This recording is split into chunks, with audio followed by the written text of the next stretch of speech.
70 वर्ष की मां, 75 वर्ष की बूढ़ी मां, और 75 वर्ष की बूढ़ी मां और उसके विवाह में जो पिता ने शहद दिया था, मधु दिया, 75 वर्ष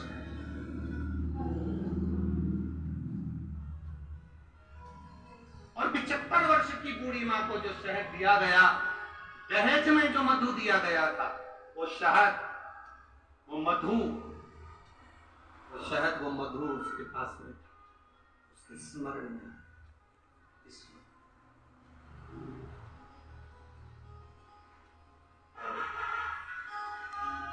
उसके स्मरण में आया कि जो मधु है मेरे पास में,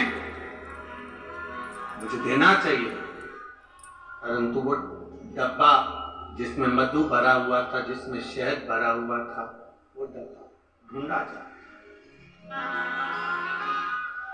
वो मधु का डब्बा, वो शहद का डब्बा ढूंढा जा। और मधु का डब्बा जब ढूंढने के लिए बूढ़ी मां लगी, दरवाजे पर जो दीप लगा हुआ था प्रकाश के लिए, वो दीप को उठाकर लेकर आई।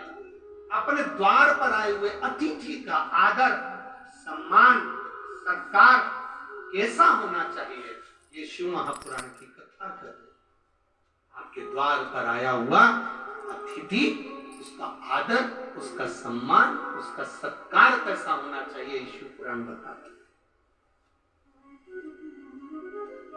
इसीलिए इस महाराष्ट्र की पवित्र भूमि पर जगह जगह पर लिखा रहता है, अतिथि देव।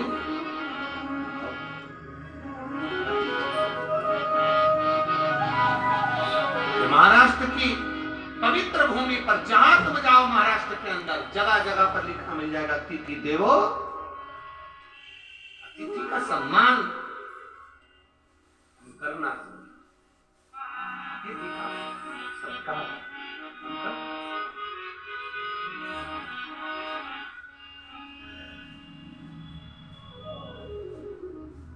देखा मधु का डब्बा, शहद की डब्बी मिला, प्रकाश की रोशनी में देखा गया, और प्रकाश की रोशनी में वो डब्बा प्राप्त हुआ, मधु निकाला, शहद निकाला, और वो शहद बूढ़ी मां माता लक्ष्मी जी के पास लेकर गई। माता लक्ष्मी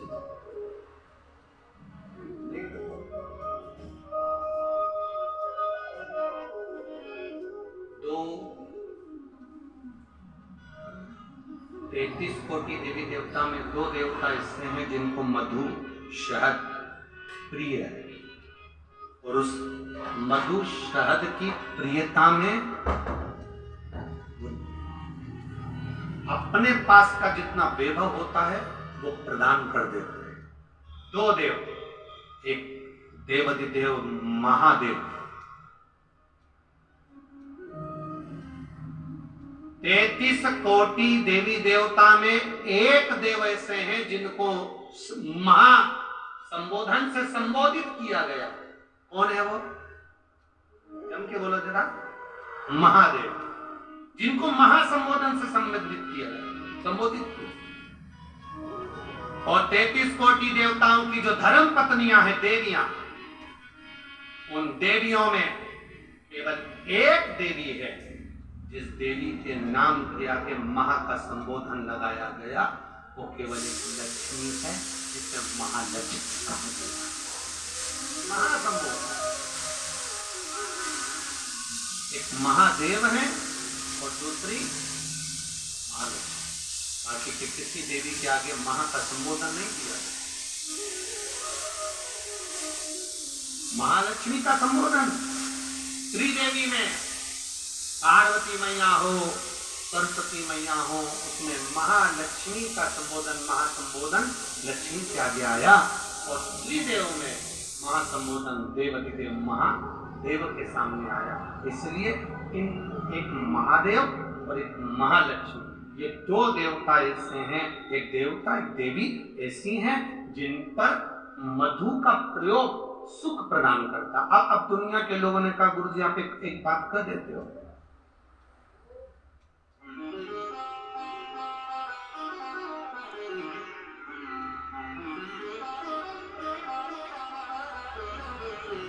हमारे बीच में माननीय विजय भाऊ चौधरी जी विराजमान हैं, भाजपा प्रदेश महामंत्री महाराष्ट्र शासन, जिन पर मधु का प्रयोग एक हमने पहले कथा में कहा था कि उसका लोगों ने उपहास भी किया, हंसी भी उड़ाई, पर लोगों ने उसका प्रयोग करा तो फल भी पाया। आज भी उस पत्र को, यहाँ पर भी एक पत्र है उसका, हम बताएंगे। हमने कहा था कि बीज पत्ती पर शहद लगाकर जब आप अपनी पूरी मेहनत करें, पूरा कर्म करें और अच्छी मेहनत में तल्लीन रहें और मेहनत करते हुए जब किसी कार्य के लिए जाएं तो मध्य पत्ती में मधु लगाकर, शहद लगाकर, सुना था कि नहीं सुना था, शहद लगाकर शिवलिंग पर उसको लगाकर फिर जाइए, कार्य में सफलता मिलती है, ये हमने कहा था। अब दुनिया के लोग भले हंसे, पर जिन्होंने स्कंद पुराण पढ़ी हो, कुर्म पुराण पढ़ी हो, लिंग पुराण पढ़ी हो, मत्स्य पुराण पढ़ी हो, और जिसने कभी जिंदगी में एक बार शिव महापुराण का स्मरण करा हो या देवी भागवत का स्मरण करा हो, तो उसमें मधु का, शहद का बड़ा महत्व बताया गया। मधु का, शहद का बड़ा महत्व।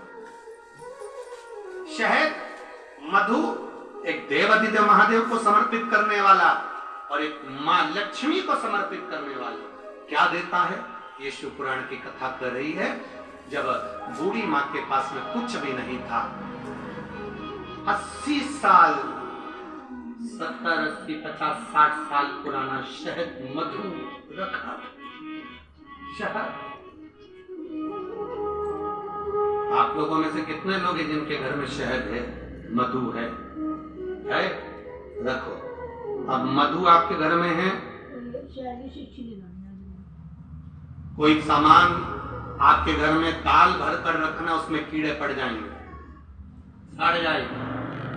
दूध रख दिया, घी रख दिया, 10 साल, 5 साल, 8 साल, 15 साल में उसमें कीड़े पड़ सकते हैं, वो सड़ सकते हैं।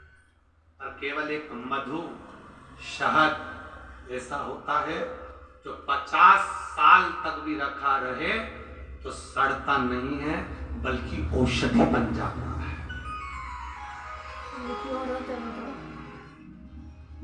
शहद अगर 40 साल का भी रखा है, मधु अगर 30 साल 50 साल का भी रखा है, तो वो औषधि का काम करता है।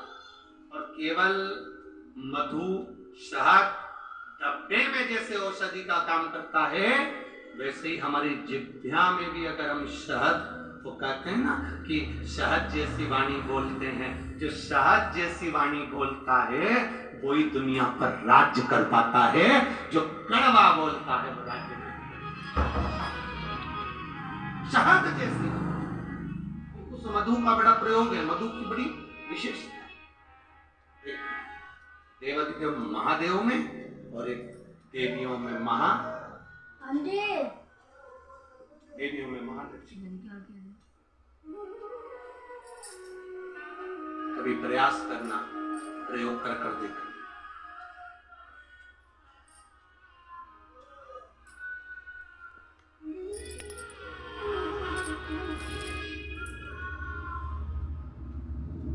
कभी प्रयास करना।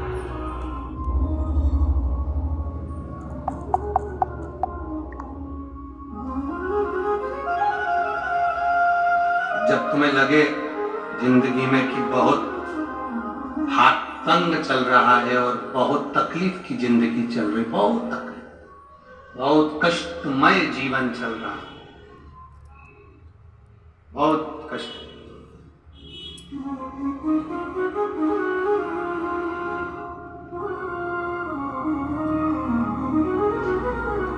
एक देव दीपावली आती है,